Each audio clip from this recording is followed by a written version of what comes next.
사람은 누구든지 자식이 잘 되기를 바라며 대다수의 사람들의 가장 큰 목표는 자녀를 성공적으로 양육시키는 데 있습니다.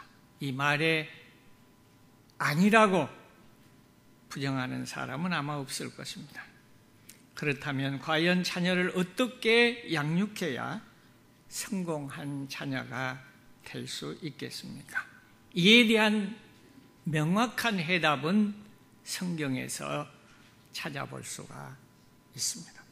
본문에는 엘가나와 한나의 자랑스러운 아들인 사무엘과 그리고 엘리의 부끄럽고 욕된 아들인 홈리와 비느하스에 대한 기록이 나옵니다.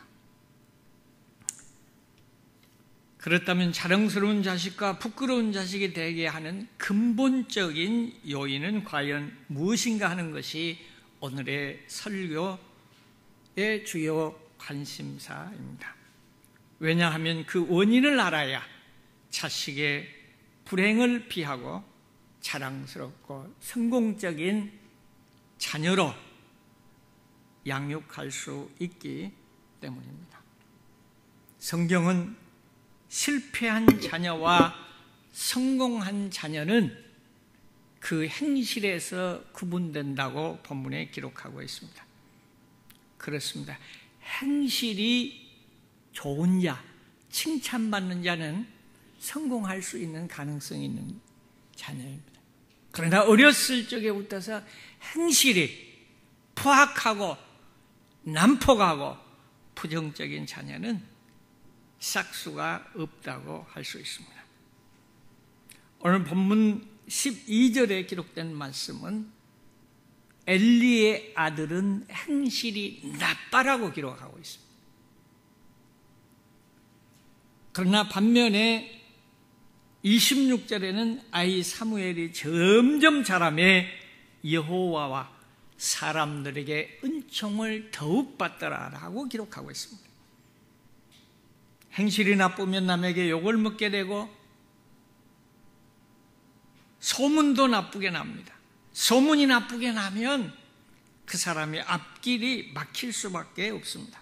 그러나 행실이 좋아 좋은 소문이 나면 칭찬을 듣게 되고 오늘 기록된 말씀처럼 하나님에게도 사랑을 받고 은총을 받고 사람들에게도 사랑과 인정을 받는 귀한 존재가 되게 됩니다.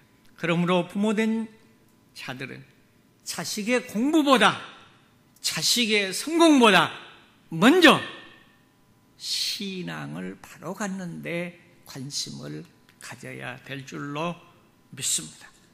다른 말로 표현하면 자녀의 성공과 실패는 바른 신앙을 갖느냐 못 갖느냐 하는데 있다고 하는 사실입니다. 저는 지난주에 예배를 마치고 나가면서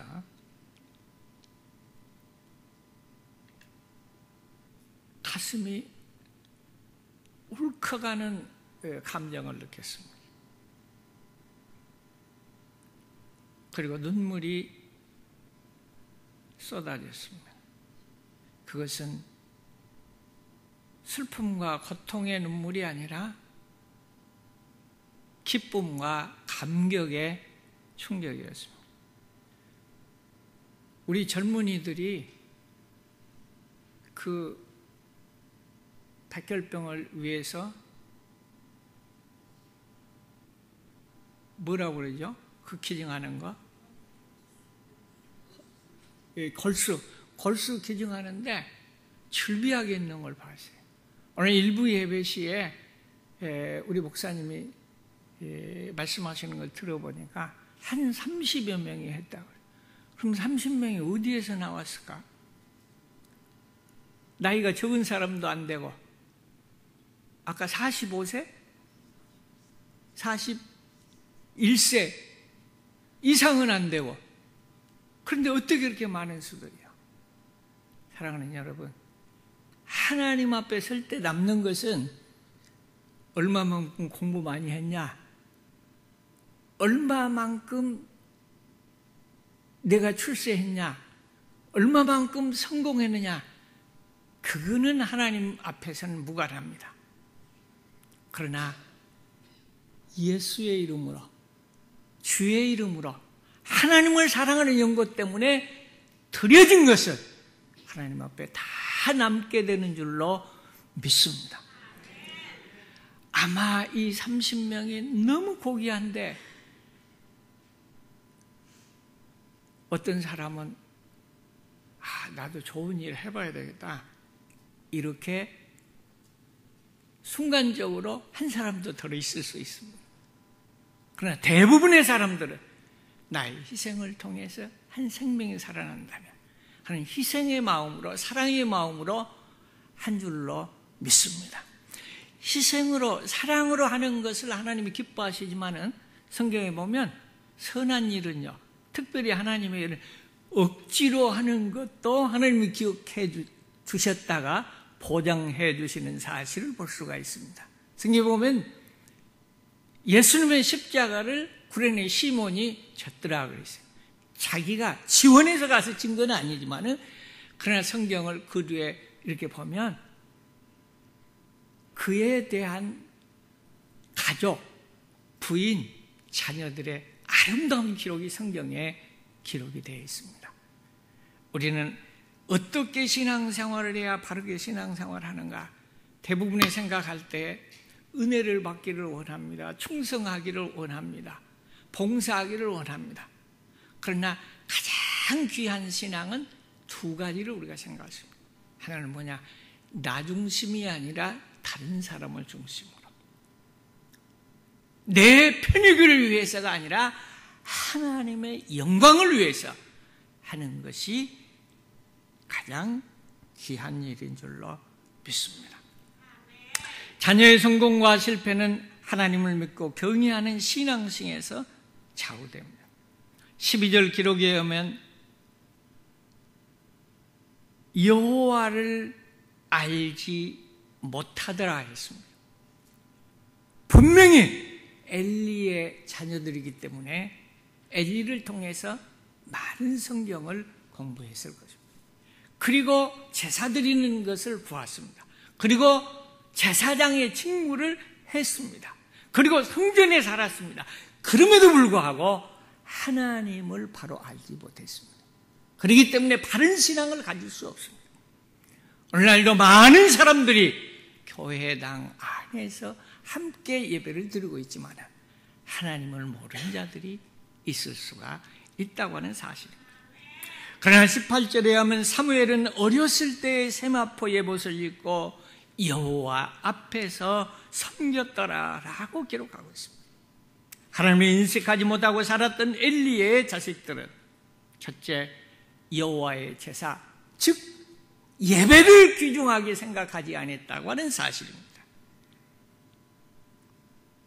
죄가 여호와 앞에 심히 크면 그들이 여호와의 제사를 멸시함이라고 했습니다. 두 번째, 자기중심적이고 폭력적인 행동을 하게 되었습니다. 먼저 기름을 태운 후에 내 마음에 원하는 대로 내가 가지라 하면 그가 말하기를 아니라 지금 내라, 그렇지 않으면 내가 억지로 빼앗으리라 라고 합니다. 이 땅 위에서 복받고 성공하는 것이 하나님 앞에 설 때에는 그것이 복이고 축복인지는 하나님 앞에 서봐야 합니다. 이미 매스컴에도 널리 많이 알려져 있지만 많은 성공하는 목사님들, 대교회 목사님들이 기도도 설교도 여러 가지 영향을 귀하게 끼치지만 마지막에 보면 물질 때문에, 이성 때문에 혹은 인과관계 속에서 문제들이 발생한 것들을 우리는 흔하게 볼 수 있습니다. 왜 이런 현상들이 일어나는가? 오직 한 가지입니다. 하나님을 더 사랑하는가? 내 기분에, 내 중심에, 내 유익을 위해서 사용하는가? 오직 이것 한 가지입니다. 사랑하는 성도 여러분, 모든 일을 행할 때에 이 사람 얘기 들어보면 이 사람이 맞고, 이 사람 얘기 들어보면 이 사람이 맞고, 가정에서도 마찬가지입니다. 부부간에도 마찬가지입니다. 그리고 교회에서도 마찬가지입니다. 진실로 국가에서도 애국자들이 생명 내걸고 싸우는 거예요. 교회에서도요, 분란을 일으킨 사람들은 진실로 신앙심이 좋은 사람들, 헌금도 많이 하고 기도도 많이 한 사람, 이렇게 놔두면 하나님이 원하는 뜻대로 굴러가지 않기 때문에 대적을 하는 거예요. 그러나 분명한 것은 우리는 항상 알아야 됩니다. 어떠한 경우에도 성령님은 마귀의 방법을 동원하지 않는다고 하는 사실입니다. 그렇기 때문에 우리는 아무 문제가 없을 때 이걸 알아둬야 됩니다. 하나님의 말씀을 알아둬야 됩니다. 폭력을 행사한다든지, 분리한다든지, 다툰다든지, 싸운다든지, 이런 방법을 예수님은 어떠한 경우에도 사용하지 않습니다. 옳은 일임에도 불구하고. 그렇기 때문에 이런 것이 발생하면 정신을 바짝 차리고 살아계신 하나님께서 해결해 주십시오라고 기도해야 되는데, 저를 두고 보면 뭐 문제가, 불의가 발생하면 내가 못 참아 우선요.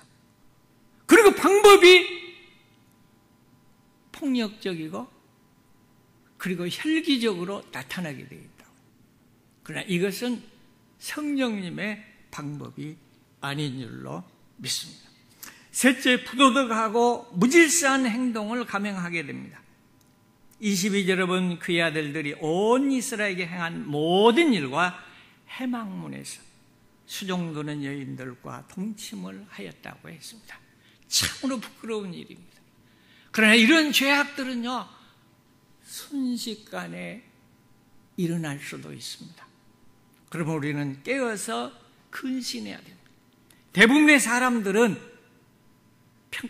평신도든지 또 장로님이든지 목사님들이든지 문제가 발생하면, 특별히 이성에 관한 문제가 발생을 하면 하나님 앞에 다윗처럼 무릎을 꿇고 내가 죄입니다, 이유이하를 막론하고 죄입니다, 이렇게 하면서도 뒤에다 토를 납니다.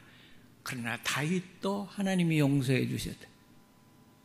하나님이 하실 일이지 내가 할 얘기가 아닙니다. 그거는. 그런데 꼭 그렇게 돌아가게 되어 있다. 그것은 진정한 회개가 아닙니다. 하나님 앞에서가 아닙니다. 그러므로 우리는 하나님 앞에서 회개하는 길만이 살 길이고, 그리고 성령님의 역사는 나보다 다른 사람, 그리고 이 세상 것보다 하나님의 것에 있는 줄로 믿습니다. 놀라운 사실은 네 번째입니다. 25절에 보면 그들이 자기 아버지의 말을 듣지 아니하였으니, 왜 말을 안 들었을까요? 아버지의 말을 듣지 아니하였으니 이는 여호와께서 그들을 죽이기로 뜻하셨습니다. 작정하셨습니다. 뜻을 정했습니다. 여러분, 이들을 죽이기로, 이들에게 징벌을 내리기로 작정을 하셨는데, 그 이유가 뭐냐? 부모님을 거역하겠다는 거예요. 부모님의 말씀을 안 듣겠다고는 사실입니다. 성경에 보면 부모를 거역하거나 대적하거나 불순종하는 자는 죽이라고 했습니다. 하나님도 죽이시지만은 사람들을 향하여 그렇게 말씀하십니다. 우리가 부모를 대적하고 불순종하는 것은 죽기로 작정한 거나 마찬가지입니다. 성경에 보면.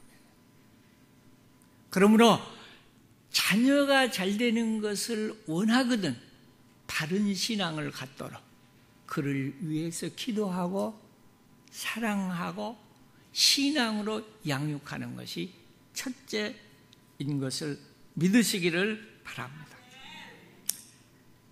부모 공경은 10계명 중 하나입니다. 그런데 다른 계명은 명령만 있을 뿐입니다. 그런데 부모 공경에는 보상에 대한 은총이 보장되어 있습니다. 그래서 출애굽기 20장 12절에 보면 내 부모를 공경하라. 그리하면 내 하나님께서 여호와가 내게 준 땅에서 내 생명이 길리라 라고 말씀해 주십니다. 신명기 5장 16절에는 너는 내 하나님 여호와께서 명령한 대로 내 부모를 공경하라.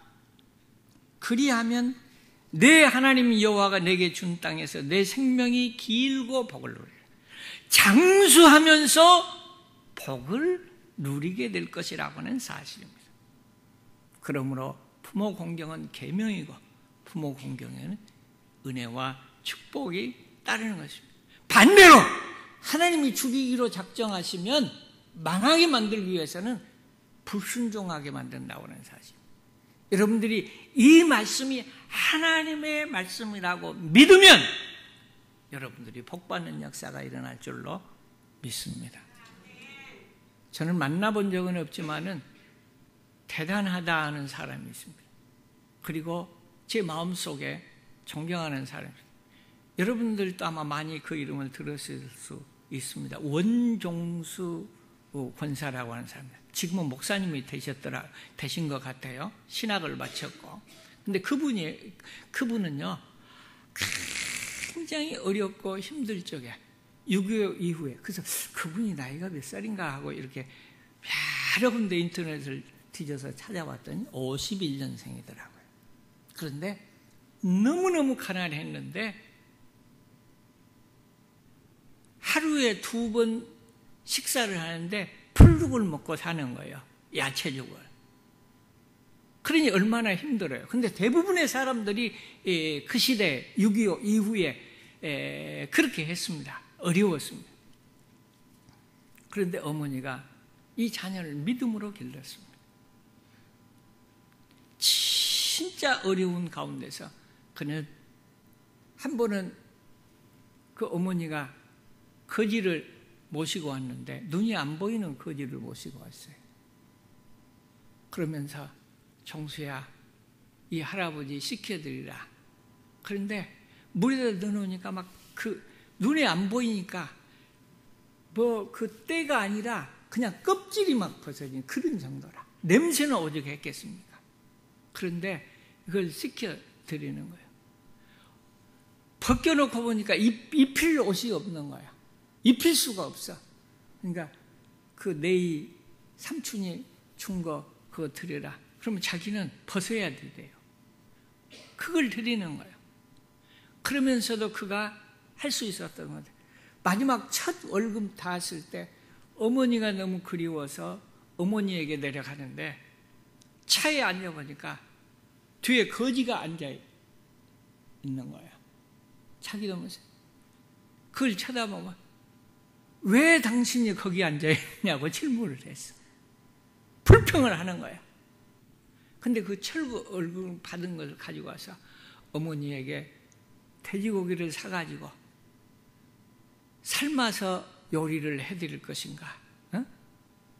뭐 이렇게 생각하면서 가다가 자기도 모르는 사이에 그거를 그분에게 다 주고 주워버리고 들어가는 거야. 가면서 생각하니까 굉장히 원망스러워. 그래도 절반쯤 남겨서 줄 텐데 이런 마음도 들고. 그런데 나중에 자기가 미국에 왔을 때 어려움이 있을 때에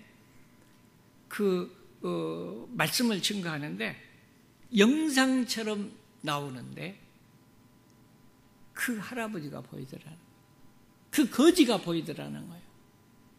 그러면서 내가 배고플 때, 내가 어려워 있을 때 내가 나를 이렇게 대접했다. 고맙다 종수야. 내가 너에게 그래서 복을 주노라. 여러분, 우리 주위에 있는 어려운 자, 불쌍한 자, 가난한 자, 그분이 예수님이에요. 그런 마음을 가지고 우리가 이 세상을 산다고 한다면 헌신도 기쁨으로 할 수 있는 거예요. 여러분, 예수님이 우리 집에 오신다, 예수님을 만난다, 빚을 내가지고라도 대접하는 사람은 없을 것입니다. 근데 예수님은 그렇게 오시지 않는다고는 사실이에요. 신앙이 바로 되면 하나님을 사랑할 수 있고, 하나님을 사랑하면 생명을 사랑할 수 있어요. 사람을 사랑할 수 있어요. 그럼에도 불구하고 우리는 우리의 생각과 사상과 우리의 감정 때문에 가장 사랑하는 부부도, 가장 사랑하는 자녀도 상처를 주고받으면서 괴로워하는 것이 우리의 현실적인 삶입니다. 성경에 보면요, 가장 바른 믿음을 가지고 가장 존경받고 가장 헌신적인 삶을 살았던 바리새인들은 예수님께 책망을 듣고 저주를 받습니다. 여러분, 우리는 그냥 바리새인들은 예수님이 싫어하는 분이다, 그렇게 생각해서는 안 됩니다. 오늘날도 성경을 많이 읽고 기도를 많이 하고 그리고 많은 충성을 한 사람들이 예수님의 사랑과 예수님의 인내와 예수님의 향기 대신 상처를 주고받으면서 괴로워합니다. 왜 상처를 줍니까? 왜 상처를 받습니까? 이것은 하나님이 아니고 나를 생각하기 때문에 그렇습니다. 하나님을 생각할 때만이, 예수님을 생각할 때만이 하나님 앞에 보장받는 역사가 있는 줄로 믿습니다.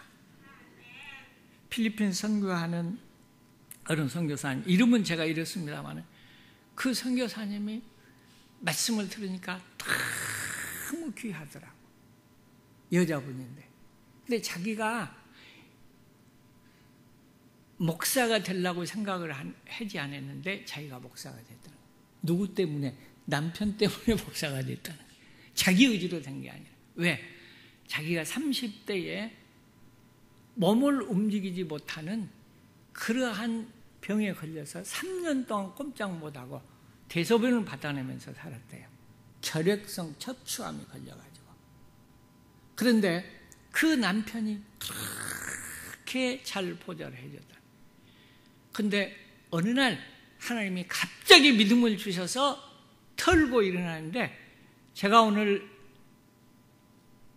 예배 드리러 갑니다 목사님에게 전화했더니 목사님도 웃으면서 믿지를 않더래요. 그분을 위해서 기도했지만,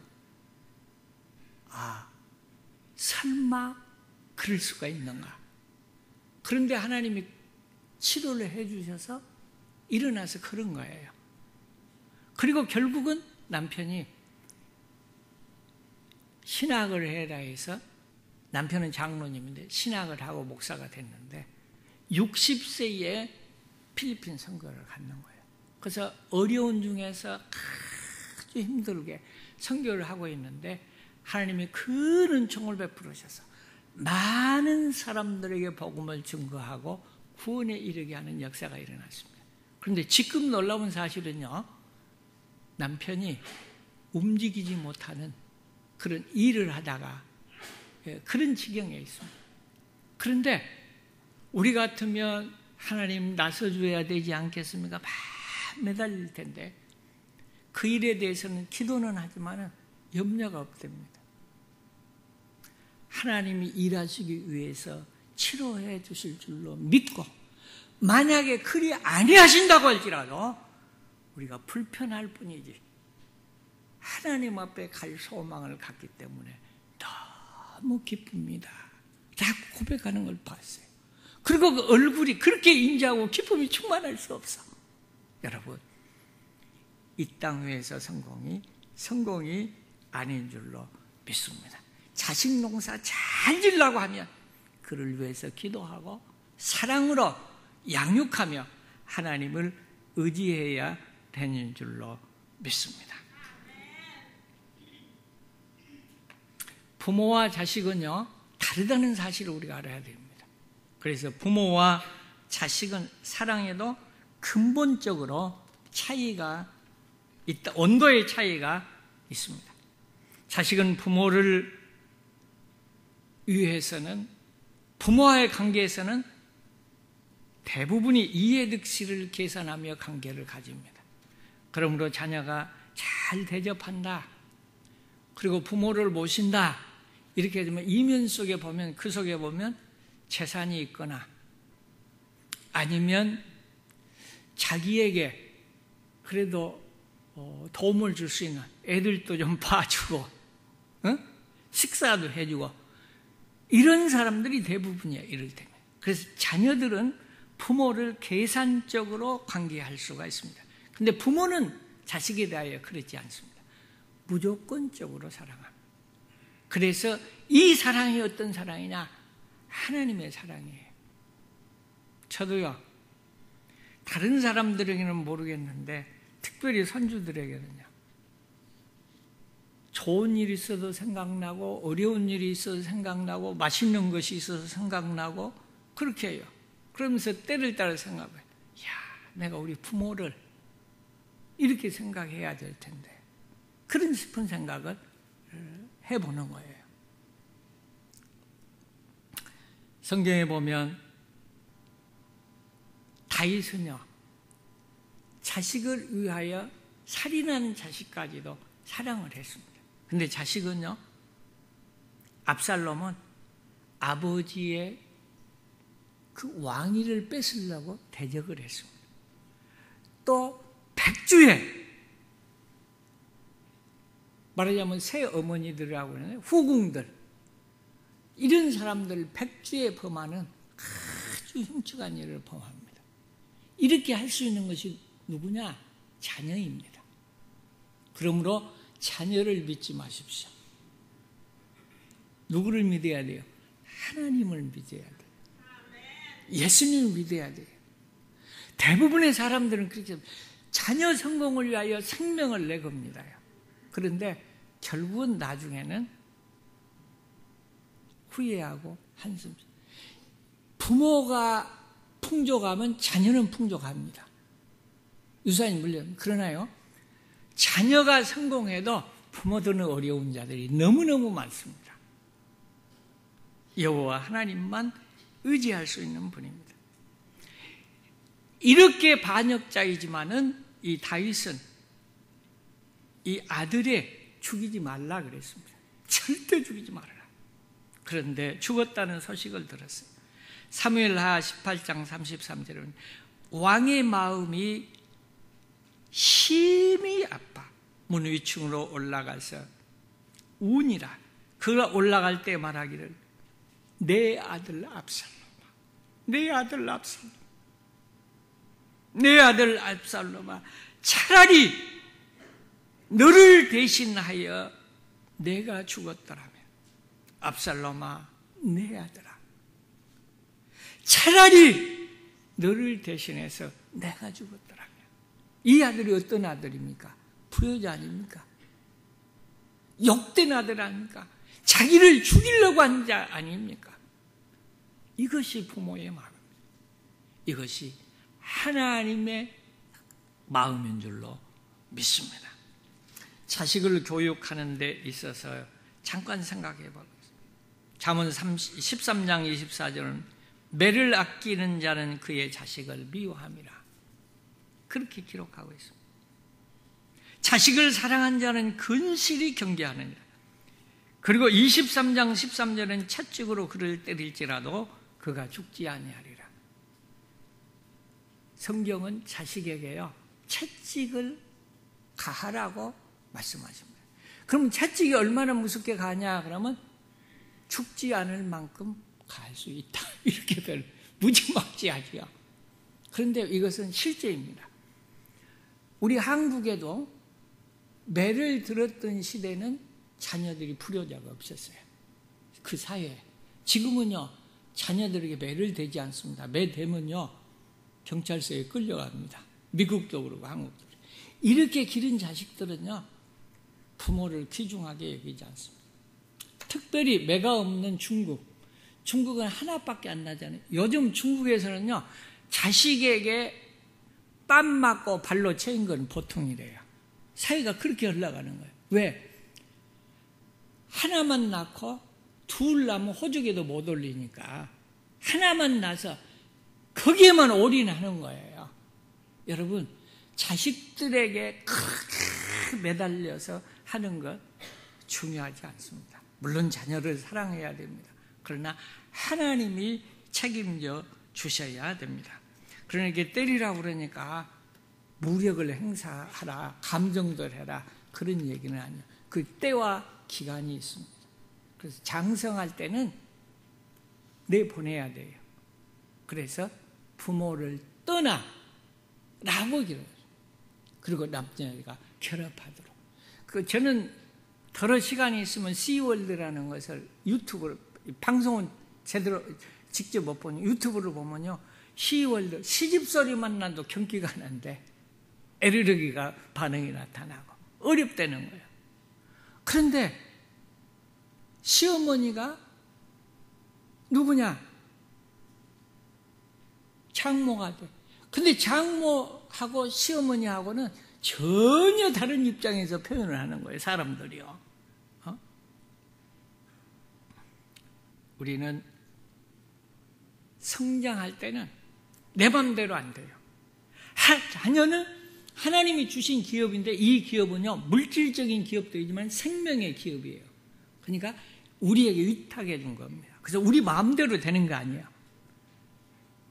여러분, 이 땅에서요, 제일 간절한 기도가 무슨 기도인 줄 아세요? 제가 생각할 때는 두 가지. 하나는요, 아플 때는 사람이요, 간절해질 수밖에 없어요. 그리고 간절한 기도가 어디 나오냐? 자녀에게 문제가 생겼을 때. 그 기도는 간절하지 않은 자가 없습니다. 간절해집니다. 그러나요, 내 마음대로 못하는 것이 자식입니다.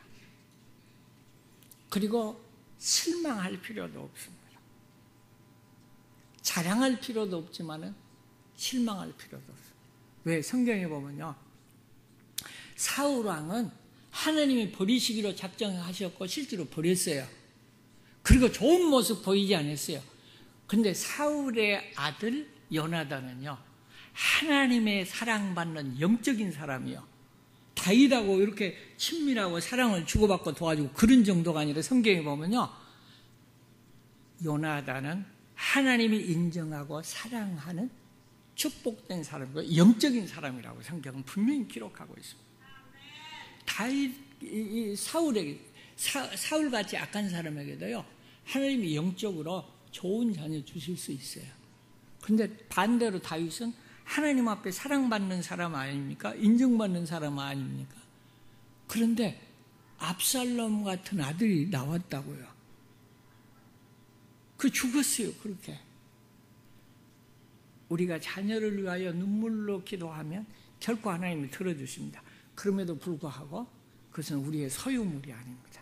하나님께 속한 것입니다. 그러므로 우리가 너무 집착하고 의기소침할 필요는 없다는 사실입니다.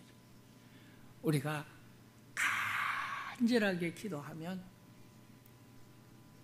하나님이 채워주세요.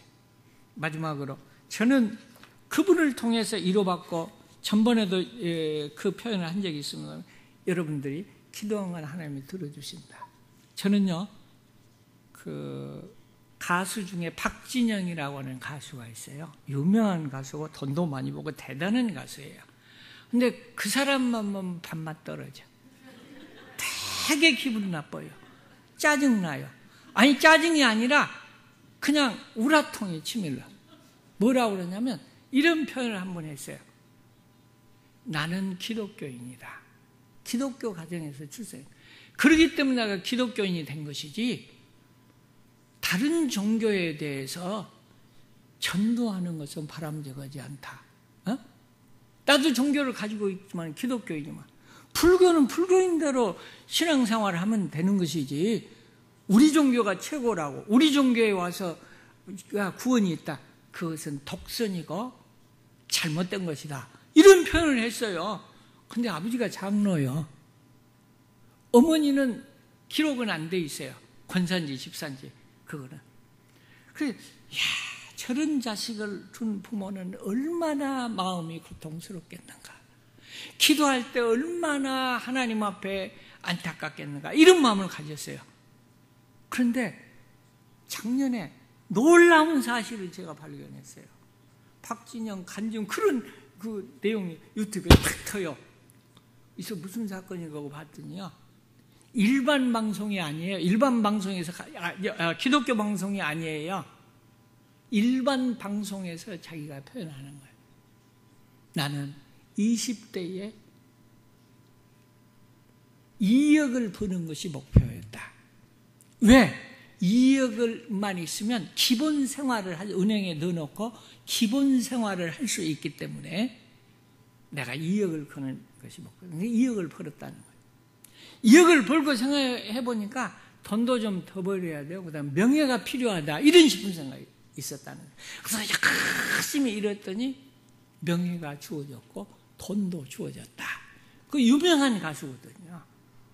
그런데 이게 다 된 줄 알았더니 허전해. 그래서 선한 일을 하고 싶었다. 그래서 선한 일을 또 불이웃을 많이 도왔어요. 뭐 수억을. 그래도 뭐 답답하고 허전하다. 인생이 한 번 왔는데 죽으면 그냥 소멸될 것이냐, 그 후에 어떻게 될 거냐, 이걸 생각해서 이것이 염려가 됐다는 거예요. 그래서 그때부터서 진화론과 창조론을 연구하기 시작했다는 거예요. 그러고 봤더니 인간은 우연이 아니더라는 사실입니다. 그러니까 옆에 뭐라 합니까? MC라고 합니까? 두 사람인데 이름이 이경규하고 한혜진이하고 이 얘기하면서 들은데요. 다른 사람들도 안 믿는 사람들도. 근데 결국은 전도하는 것을 봤어요. 나는 그것을 보면서 하나님은 좋으신 하나님입니다. 하나님은 멋지신 하나님입니다. 그 이면에 그 어머니 아버지가 그 자식을 위해서 얼마나 눈물로 간절하게 기도했겠어요. 성공이 중요한 것이 아니라 그 영혼이 지옥 간다면 얼마나 불쌍한 일이에요. 그래서 하나님 앞에 기도한 것은 더딜지라도 확실하게 이루어 주신 줄로 믿습니다. 그렇기 때문에 신앙 안에 돌아오지 않고 불효하고 자기 생활도 못하고 혹은 홈리스가 됐다고 해도 혹은 감옥에 가 있다고 해도 나에게 맡겨진 위탁물이기 때문에 그를 위해서 간절히 기도할 때 하나님이 들어주실 줄로 믿습니다. 기도하시겠습니다.